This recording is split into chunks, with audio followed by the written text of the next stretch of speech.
Magandang araw po. Sana po ay nasa mabuti kayong kalagayan. Ako po ulit si Obet. At meron na naman po tayong kwentong ibabahagi sa inyo. Ito po ay naganap sa totoong buhay. Ang kwentong ito ay nangyari sa lalawigan ng Agusan. Ito po ang kwento. Itago nyo na lang po ako sa pangalang Berto. At tubong Mindanao talaga kami at ang buo kong pamilya. Sa lugar namin, kami yung parang siga-siga ba. Pero hindi naman talaga kami palaaway. Pero dahil sa basketball, lagi yan. Lalo na pag malaki yung pustahan. Dahil isa kami sa mga mahuhusay sa paglalaro ng basketball sa amin. Kaya parang insulto sa amin yung matatalo. Lalo pa pag may pusta yung mga kabaryo namin. Kaya parang hindi namin matanggap yung matalo. Kadalasan, nauuwi sa tabla o kaya away yung larong basketball. Kadalasan ganun. Nung minsan may dumayo sa amin ang laro. At syempre, pag may dayo, kami ang tinatawag ng mga kabaryo namin. Kumbaga, ang laro namin ay pangpustahan. Bali 3 yung dumayo. Pero yung 2 ron, kilala ko na. Mga nakalaro ko na to dati. Pero yung isa, yung medyo payat, parang ngayon ko pa lamang nakita. At ngayon ko pa lamang makakalaro. Yung nilalaroan naming court, half court lang yun. Pang-3. Pero pustahan yung laro. At dahil dayo yung makakalaban namin, ay madami ang pumusta. Hindi namin inaasahan pero umabot ng 1,000 yung pusta. Kaya persahan talaga yung laro. Kami naman, talagang sanay na kami sa pisikalan na laro. Hindi uso sa amin yung parang nana yung foul. Hindi uso yun. Kumbaga, no blood, no foul yung laro. Parang ganun. Pero syempre, pare-parehas kaming sanay dun. Kaya walang napipikon. Yun nga lang, pag may pustang malaking pera, doon na nagkakaroon ng kulay yung laro. Dikitan lang ang laban. At kaldagan ng laro dahil half court. Balikatan yung laro. Lalamang kami ng 3. Maya-maya naman mahahabol. Tapos lalamang naman yung kalaban. Maya-maya hahabulin naman namin. Hanggang sa umabot na sa patapos ang score. Nung una lamang pa kami ng 2. Ngunit sa bandang huli na ng laban, talagang kiskisa na ang laban. Yung isang player sa kalaban namin, bago. Di naman to kalakihan. Medyo payat nga to Lalo na kumpara sa akin. Di hamak na mas mataas at malapad kami. Pero siya yung pumupuntos. Kaya kahit inaasawa na sa pagbantay sa kanya, nakakaskoro pa rin. Sunod-sunod itong umiskor. Na parang walang nagawa yung kakampi kong bumabantay sa kanya. Maya-maya ay nakadikit na sila ng tuluyan. At paglaon ay lumamang pa ng isa. Kaya sa aking inis, ay nakipagpalit na ako ng pwesto sa kakampi ko. At ako na ang kumuha dun sa malakas sa kanila. Ako na yung bumantay.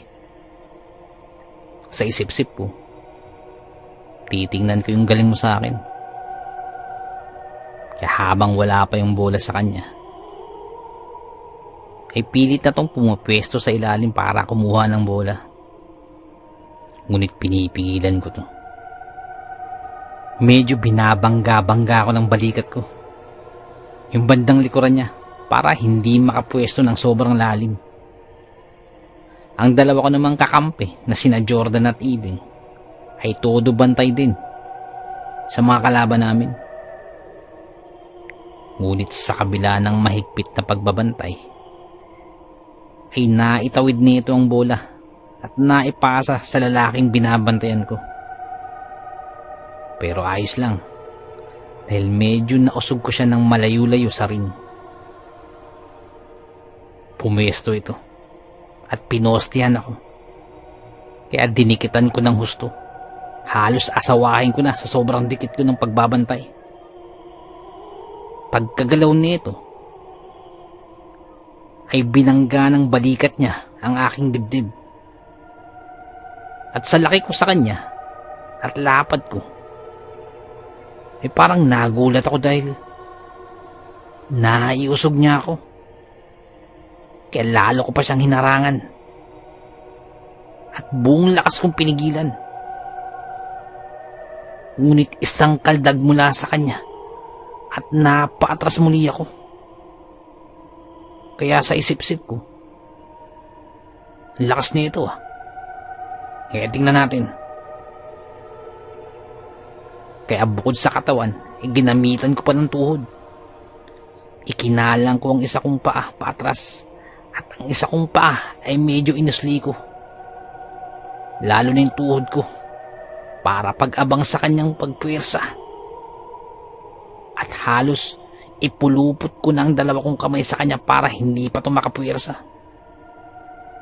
Talagang inaantay ko na at pinaghahandaan ko ng pagpuwersa niya. At sa tagal ko na naglalaro ng ganito, masasabi kong sanay na ako sa ganitong banggaan. Kaya muling pumuwersa yung lalaking binabantayan ko. Nang maya-maya pa'y maramdaman ko na lamang na parang umangat ang aking paa. Parang binuhat ako ng binabantayan ko. Iniangat ako na parang wala akong magawa. Ilang saglit pa natagpuan ko na lamang ang aking sarili na nakasalampak sa lupa. Gulat na gulat ako at hindi makapaniwala sa nangyari. Maya-maya pa'y nakita ko na lamang na nakashoot na yung aking binabantayan. Ako naman ay nananatiling nakasalampak sa lupa. Dahil hindi pa rin ako makapaniwala sa nangyari. Sa nipis ng katawan ng aking kabantayan kumpara sa akin, ay hindi ko malaman kung paano niya ito nagawa. Biglang naglapitan ng mga kakampi ko at prinotesta ang pagkakashoot. Hindi daw counted yun. Offensive foul daw yung nangyari. Galit na galit yung mga kakampi ko. Pati yung mga ibang nanonood na pumusta sa amin. Hindi matanggap na natalo kami. Ayaw pumayag. Dahil na rin siguro sa laki ng pusta sa amin. Maya-maya pa ay tumayo na din ako. Na parang hindi ko alam kung ano ang nangyari sa akin. Hinahayaan ko na lamang yung mga kakampi ko. Dahil sa hanggang ngayon ay hindi ako makapaniwala sa nangyari. Kinukuha na ng kalaban namin yung taya. Ngunit ayaw itong ibigay ng mga kakampi ko. Di pwede. Kitang-kita offensive foul. Kitang-kita ako yun Paano tutumba yan kung hindi offensive? Di pwede. Kung gusto nyo, tabla o kaya bounce. Bounce tayo, isa pa. Pero hindi yun counted. Offensive yun. Angal nila Jordan at Ibing. Kaya nangangamoy away na to. Nang maya-maya pa ay ngumisi yung kabantayan ko. Sige. Papayag akong tabla. Pero sa isang kondisyon. Maglaro ulit tayo bukas. Parang rebounds eh. Bukas yung rebounds natin. Pero hindi dito. Sa amin tayo maglalaro para patas. Sagot nung kabantayan ko. O sige, bukas. Tingin nyo atas kami. Kung matatalo kami sa maayos, hindi yung dinaya din kami. Pero saan ba yung lugar nyo? Sagot naman ni Jordan. Sinabi nung lalaki ang sityo kung saan sila nakatira. Alam ko yun. Nakapunta na ako dyan dati. Sige, bukas. Sagot naman ni Ibing. Sige, bukas ha. Puntahan ko kayo dito. Ganitong oras din ha. Sagot nung kabantayan ko. At kinuha na ang kanilang taya. At binawi namin ang aming mga pusta. At ang laban namin na yun ay nauwi sa tabla. Hanggang pag-uwi ay hindi pa din ako makapaniwala. Hindi ako makapaniwala kung paano ako naiangat ng lalaki na yun. Pero pinipilit nila Dan na natapakan lang pa ako. At napuwersa ako kaya ako natumba. Kinabukasan ay nakaabang na kami sa half court kung saan kami nagpustahan kahapon. Naroon na rin sila Jordan at Ibing. At kasama pang isa pa naming kaibigan, si Cyrus. Dahil kailangan namin ng isa pang motor. Dahil masikip na kami sa aking motor kung 3 kami dun. At isa pa, sabi din ni Ibing na medyo malayo yung lugar. Nakahanda na kami. At inaantay na lamang namin yung nakalaban namin kahapon. Makalipas ang halos 10 minuto, ay may dumating na nakamotor. Siya yung nakalaban namin sa pustahan kahapon. Nagsabi ito na sundan na lang namin siya. Parang convoy kami. Pero lahat kami nakamotor. Kaya umangkas na sa motor ko si Dan. Si Ibing naman kay Cyrus. At saka kami umalis. Pero dahil bilang dadayo kami, ay pinaghandaan ko to. Uminom ako ng extra juice bago kami dumayo. Bukod pa dun, ay may dala akong kahit pamproteksyon man lamang sa sarili ko. May dala akong maliit na kutsilyo. Sigurado ako, sila Jordan may dala din yan. Baga, protection ba? Nang sa kalagitnaan na ng aming biyahe, parang huminto yung motor nila Cyrus. Tumirik ito. Kaya napahinto na rin kami. Pagkatingin namin ay napatira nito ng kadena. Kaya pare-parehas kaming napahinto. Maya-maya pa, pati yung nakalaro namin ay binalikan din kami at tinanong kung bakit kami napahinto. Mukhang hindi mareremedyohan agad yung motor ni Cyrus. Mukhang mangangahulugang hindi kami matutuloy nito. Pero nagsabi agad si Ibing na aangkas na lang daw siya sa amin. Bali 3 kami sa motor ko. At iwan na lang muna si Cyrus. Matuloy lang daw yung laro. Dahil baka sabihin umatras tayo. Kaya yun nga ang nangyari sa amin. At sa amin umangkas si Ibing. Makalipas ang kalahating oras, ay narating din namin yung lugar na yun. Si Ibing ang nagsabi na nakarating na siya sa lugar na to. Pero sa gawing ito ng lugar, parang hindi siya pamilyar. Parang first time niyang nakarating sa baryo na to. Mukhang tahimik naman. Parang normal na baryo lang. Kagaya rin sa amin. Yun nga lamang, mas ilang ang lugar na to. At mas madalang ang bahay. May mangilan-ngilan na nakatira pero di hamak na mas kakaunti ang tao rito kaysa sa amin. Ilang sandali pa ay nakarating kami sa malapad na lugar na may isang half court ng basketball. Malamang, ito na yung paglalaroan namin. Pagkadating namin, ay konting warm up lang. Shooting konti. Tapos, usapan na agad sa pustahan. Bilang kami lang naman yung naroon, nakalaban, maliit lang ang aming ipupusta. Dahil yun lang ang kaya ng pera namin. At doon pa lamang namin nakita kung sino-sino yung makakalaban namin. Yung lalaking kabantayan ko kahapon at ang dalawa pa nitong kabaryo. Kung titingnan ng aming pangangatawan, nakakalamang kami rito. Dahil halos magkakasinlaki lamang ang makakalaban namin. Hindi na kami nag-aksepa ng oras at sinimulan na namin ang laro. At kagaya ng laro namin kahapon,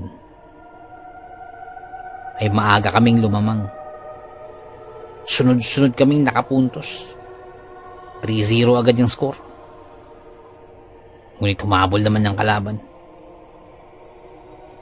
Sa kalagitnaan ng laro, medyo kiskisa na. Puwersahan ng laro. Ngunit inunahan na namin silang puwersahin para makalamang agad ng bahagya. Dahil baka mangyari ulit yung kahapon. Ngunit habang tumatagal, ay napapansin kong parang dumadami yung taong nanunood. Kanina kasi parang nasa 10 katao lamang ang nanunood.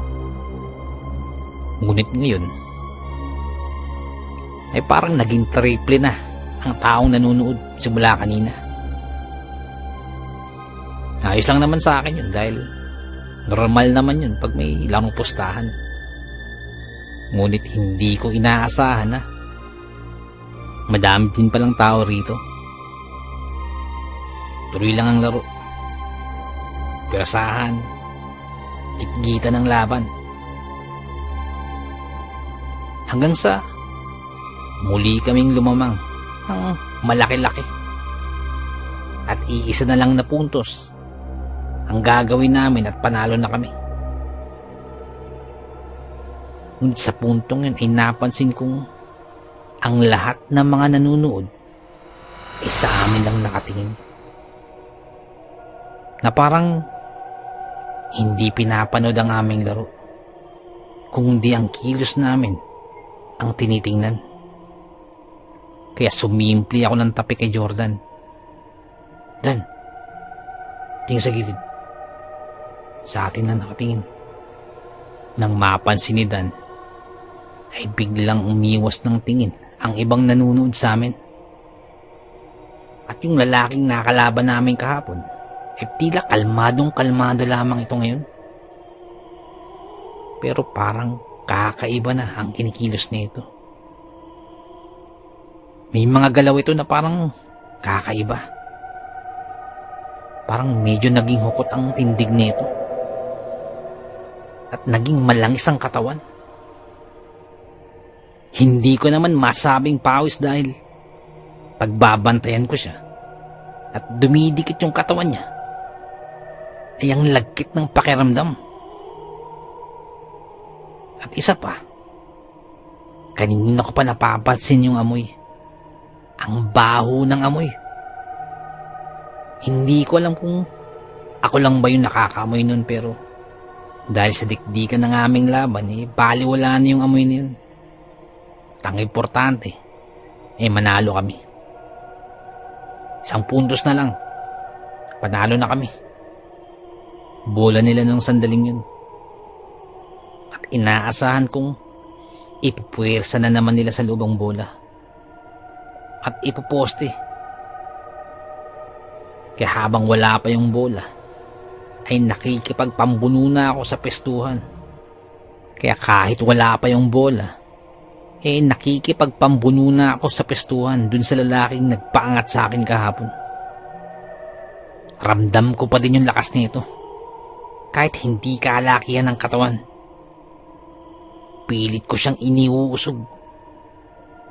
Ngunit, hindi man lamang ito natinag. Parang kakaiba talaga yung lakas nito. Nang bigla na lamang tumira sa labas yung kalaban namin na may hawak ng bola. Sablay. Rebound ni Ibing ang bola. Nilabas muna yung bola. At sabay cut ko sa loob. Pagpasa sa akin ay wala nang nakasabay sa akin. Tapos ang unang laro. Panalo kami. Ngunit bago pa ako magsaya, ay napansin muli namin ni Dan yung mga nanonood. Lalo itong dumami at patuloy pa ang pagdagsa ng ibang nanonood na hindi ko malaman kung saan nagmula ang mga to. Dahil parang kakaunti lamang ang kabahayang nakikita ko rito. Humingi ng rebound sa yung kalaban namin. Laro daw ulit. Pambawi nila. At hindi ako sumagot. At ganoon din si Dan. Dahil medyo nabigla kami sa dami ng tao. At isa pa, parang kakaiba talaga yung tingin ng mga to sa amin. Nang biglang nagsalita si Ibing. Sige, bounce. Sa laro pa. Sagot naman ni Ibing. Kaya wala na kaming nagawa. Ngunit bago yun, ay naghanap muna ng mabibilang ice tubig o kaya soft drink si Ibing. Wag na pre. Nagpabili na kami. Sagot naman ng kalaban namin. Nakapansin-pansin ang bait nito. Kumpara kahapon. Maya-maya pa may dumating na bata. At dala-dala ang baso at isang pitsil na parang inumin ng laman. Pagkadating ng bata, ay sa hindi ko malaman, ngunit bigla akong kinabahan. Hindi ko alam kung bakit. Kaagad inabot ni Ibing ang inumin at naglagay ito sa baso.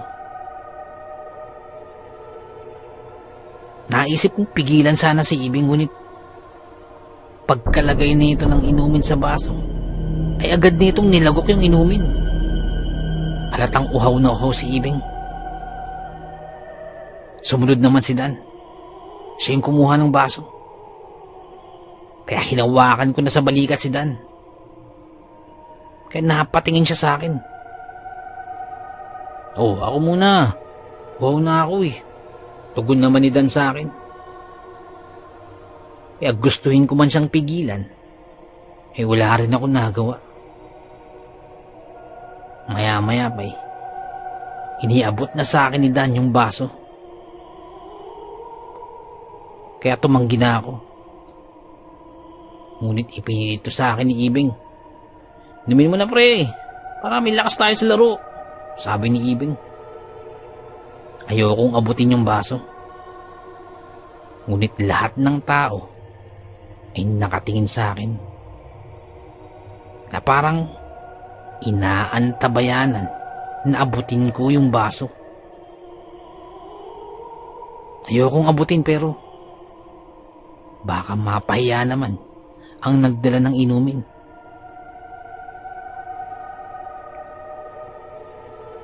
Kumbaga, kahiyaan na to. Kaya wala na din akong nagawa kundi abutin yung baso. Nilagyan ni Ibing ng tubig yung baso ko. Habang hawak-hawak ko yung baso, ay nakikiramdam ako sa aking paligid. Tila hindi napupukaw ang tingin ng mga tao sa paligid sa akin. Ramdam na ramdam ko ang pagpukol ng kanilang mga paning sa aking bawat kilos. Hindi na ako makatanggi. Kaya iniumang ko ng baso sa aking bibig. At dahan-dahan kong inilapat ang aking bibig sa labi ng baso. Nararamdaman ko nang sumayad yung tubig sa aking labi. Nang biglang matabig ni Dan ang aking kamay. Dahilan upang matapon ng tubig sa lupa. Buti na lamang at sakto lang yung tubig. Wala nang natira. Kaya kinuha ng bata yung baso. Sa puntong yun parang nagulat yung lahat. Dahil lamang sa basong nalaglag. Kaya tinuloy na namin yung laro. Para mawala yung atensyon ng mga tao doon sa nalaglag na baso. Ngunit kumpara kanina, ay mas naging agresibo na ang aming mga kalaban. At sa gitna ng pangalawang laro na to, ay iba na talaga ang pakiramdam ko. Dahil patuloy pa din ang pagdating ng mga tao sa panonood sa amin. At maging si Jordan ay napapansin nyo. Kaya nagkatinginan kaming dalawa ni Dan habang naglalaro. Ang isip ko ng mga sandaling yun ay wala na sa laro. Kung hindi ang matapos na ang laro at makalis na kami. Kaya naisip ko ang gumawa ng eksena. Na kunyari matatapilok ako. At hindi na pwedeng makapagpatuloy pa ng laro. Para tumigil na yung laro at pauwi na kami. Ginagawa naman namin to dati nila Dan. Lalo na kapag dadayo rin kami at kailangan na namin makauwi. Bola ng kalaban at namuwersa ang kalaban. Pagtalo nito ay sinabayan ko ito. Ngunit pagkalapag ko ay sinabayan ko rin ng arte na parang nadali yung tuhod ko. Sinakyan naman ni Dan ang ginagawa kong pag-arte. Yan natigil ang laro. At sa isip-sip ko, ay ayos na. Gumana yung ginawa kong eksena. Makakalis na kami nito. At sa puntong yun ay medyo tinitingnan-tingnan ko na yung motor ko mula sa di kalayuan. Nang makaramdam na lamang ako na parang may humampas sa akin likuran. At kasabay nun ay parang nawalan na ako ng malay. Nagising ako sa sakit ng aking ulo. Na parang nabibiyak ang aking ulo sa sakit. Ngunit bukod dun, nakakarinig ako na parang may mga umaangil na mga hayop na parang nagwawala ang mga ito at sabay-sabay na naglilika ng mga nakaririmarim na tunog. Kaya minulat ko ang aking mata. Pagkadilat ko ay hindi ko malaman kung nasaan ako. Ngunit tanaw ko ang bubungang gawa sa pawid. At naramdaman kong nakahiga ako sa sahig. At dun na numbalik ang aking alaala na may humampas sa aking likuran kanina. Kaya agad ako napabalikwas. Pagkabangon ko ay katabi kong nakahandusay sa sahig si Dan. Kaya ginising ko to. Ngunit hindi umiimik si Jordan. Muli ko itong ginising. Ngunit sa pagkakataong ito, ay mas matinding pagyugyug ang ginawa ko sa kanya. Ngunit nananatiling nakahiga si Jordan. Nakapikit. Hindi ko malaman kung buhay pa ba to o hindi na. Kagad kong inilapat ang aking tenga sa kanyang dibdib. Naririnig ko pang pagtibok ng kanyang puso. At ang paghinga. Tulog na tulog si Dan.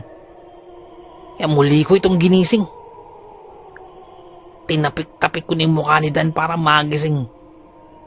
Ngunit wala pa rin. Nang sa di kalayuan, ay may natanaw naman akong mahabang mesa na yari sa kahoy. Ngunit sa ilalim nito ay isang piraso ng sapatos. At ang sapatos na yun ay pamilyar. Yan yung suot-suot ni Ibing na sapatos kanina nung naglalaro kami. Kaya agad kong iginala ang aking paningin sa aking paligid.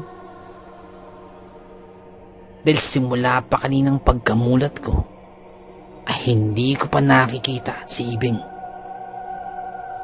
Nang may mapansin muli ako, dun malapit sa bintana, mayroong kawayan na nakaharang dun. At nakasabit ang isang damit. Ngunit warak-warak na ito. Bagamat warak-warak, ay natatandaan ko ang damit na yun. Yan din yung suot-suot ni Ibing na damit kanina. Nakaramdam na ako ng matinding nervyos noong mga sandaling yun. Kaya naalala ko bigla yung baon kong kutsilyo. Kaya kapag kakapa ko sa aking cargo pants, sa isang bulsa nito, nakapa ko dun yung ibinaon kong maliit na kutsilyo. Sa kabila naman ng bulsa, naroon yung susi ko ng motor. Kaagad kong kinuha yung kutsilyo para kung ano man ang mangyari, kahit pa paano may panglaban ako.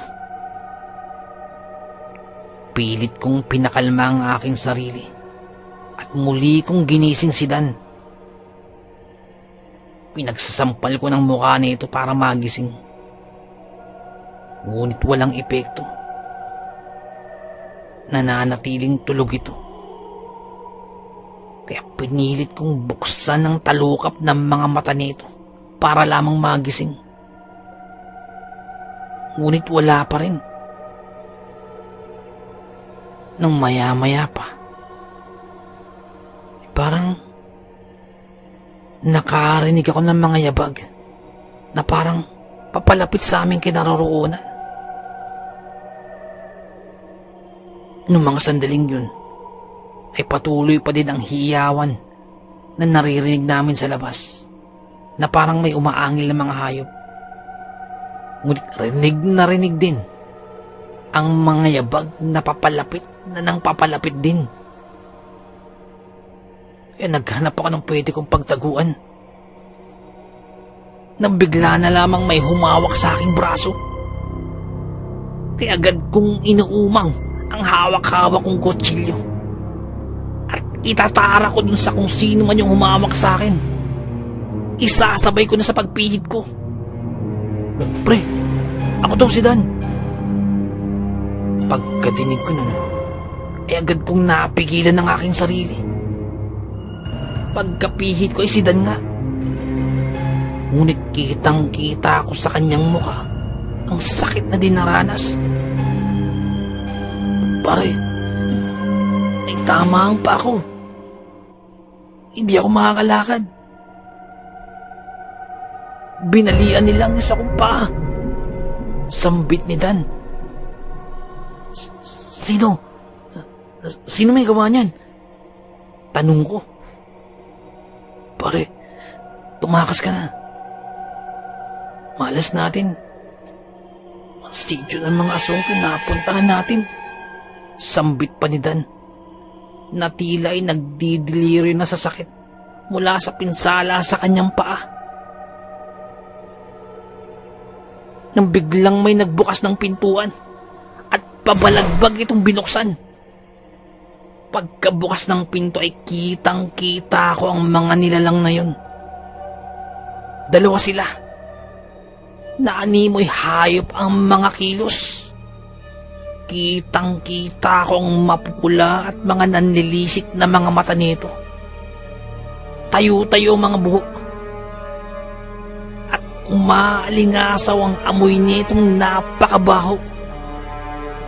Nakapukas sa mga bibig nito. Dahil kitang-kita ko ang pangil na parang sa mababangis na hayop lamang nakikita. Kumilos ng kakaibang mga ito. At biglang umatake ng walang sabi-sabi. Kaya parang natulala ako sa takot at napaupo na lamang. Nang biglang humarang si Dan at kinapitan ang dalawang nilalang na yun. Dahilan upang makalayo ako ng konti. Tumakbo ka na, pre! Sigaw ni Dan.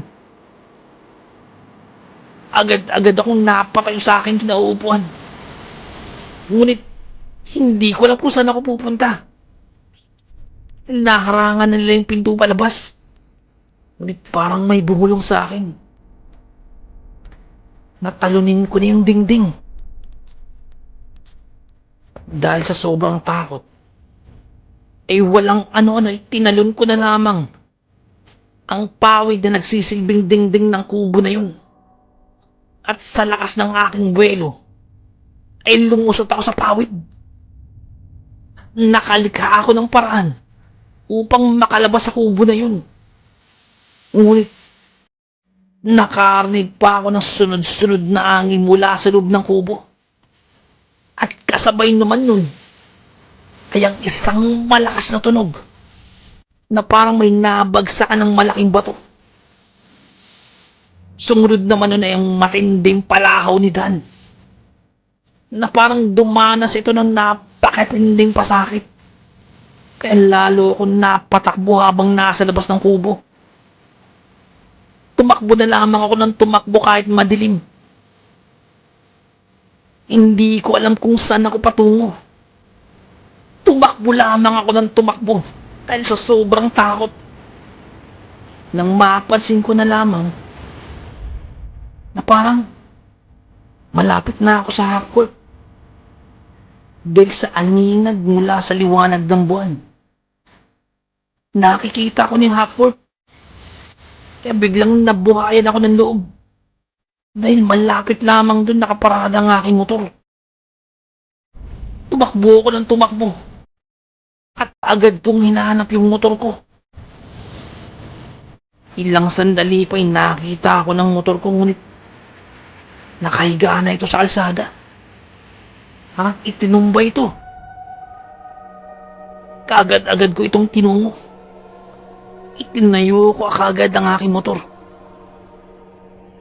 Ngunit bago ko gawin yun ay nakarinig muli ako ng pag-angil na papalakas ng papalakas na parang patungo sa akin.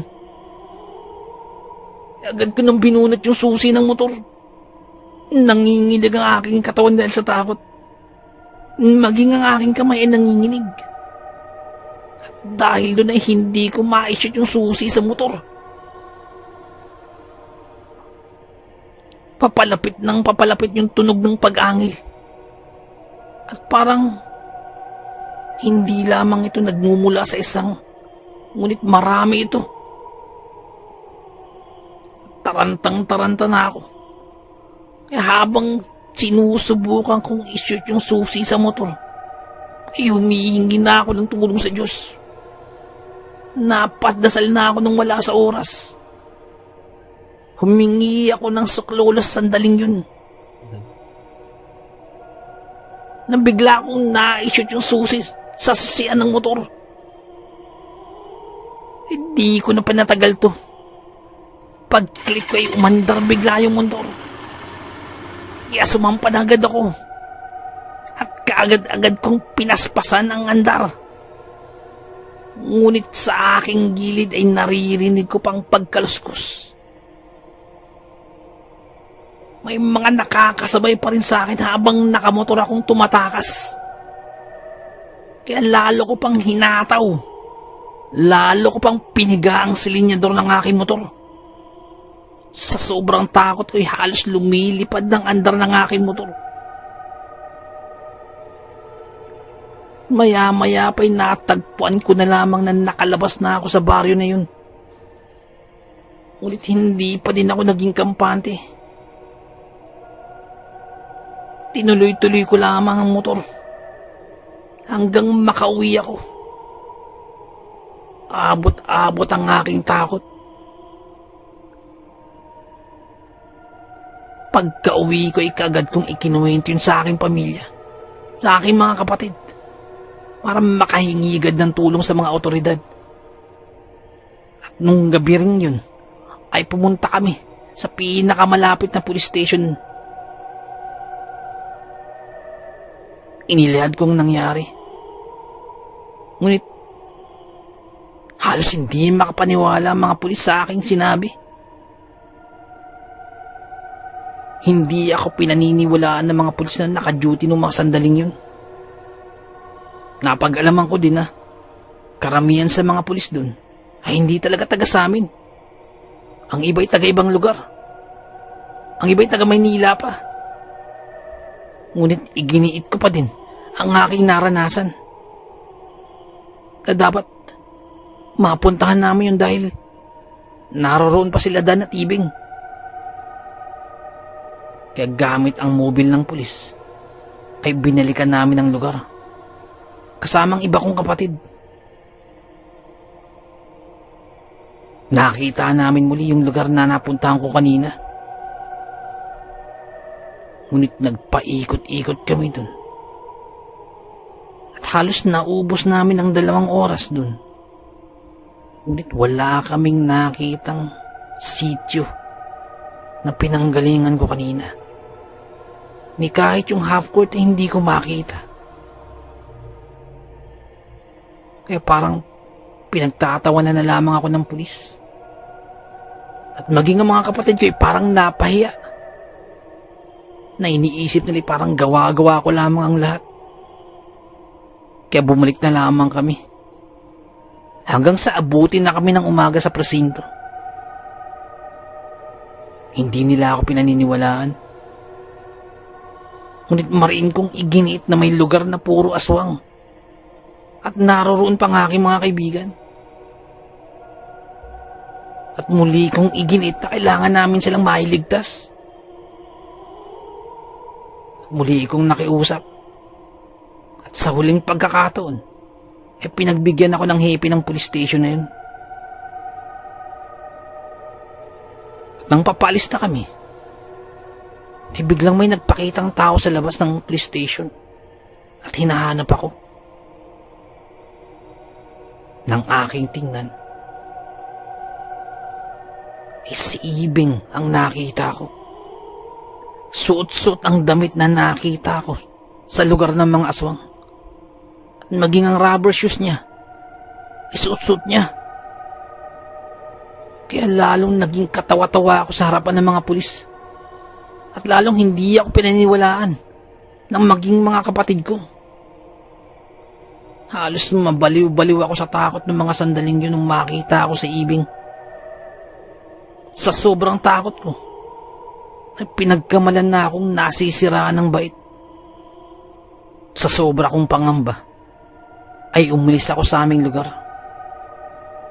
At nakatira muna ako sa aking mga tiyuhin sa Cebu.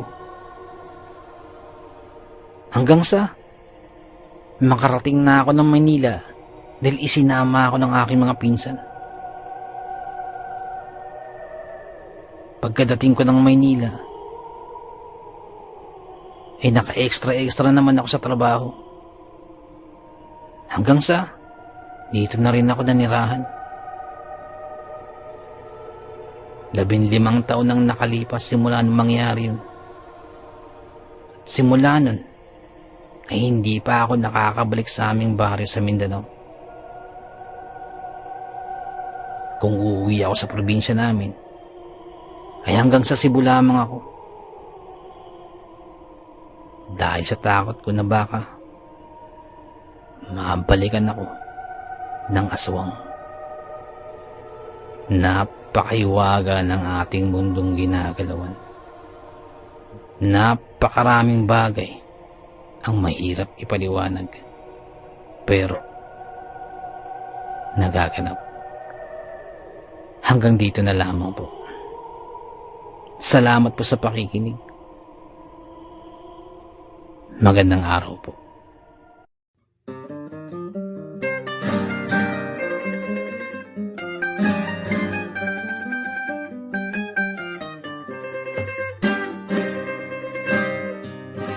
Nais ko lamang pong magpasalamat sa lahat po ng sumusuporta sa ating channel.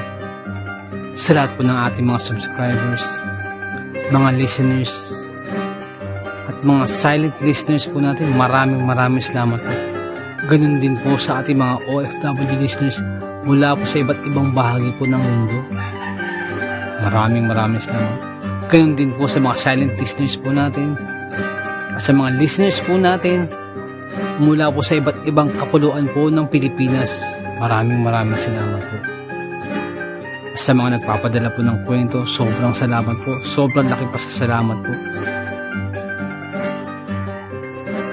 Nais ko lamang pong i-shout out si Ma'am Helen Casamayor. Ma'am, maraming salamat po.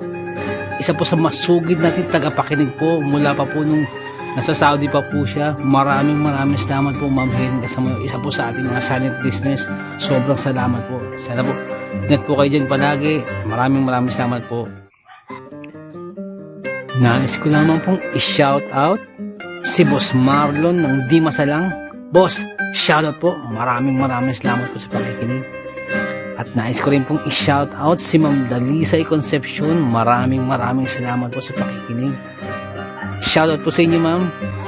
Shoutout din po kay Sir Myong. Boss, maraming salamat sa pagbisita sa ating channel. Maraming salamat. Kay Sir Myong Herminio Viterbo, shoutout po sa iyo. Ingat po palagi. And also, belated happy birthday po kay Ma'am Annie Apruebo.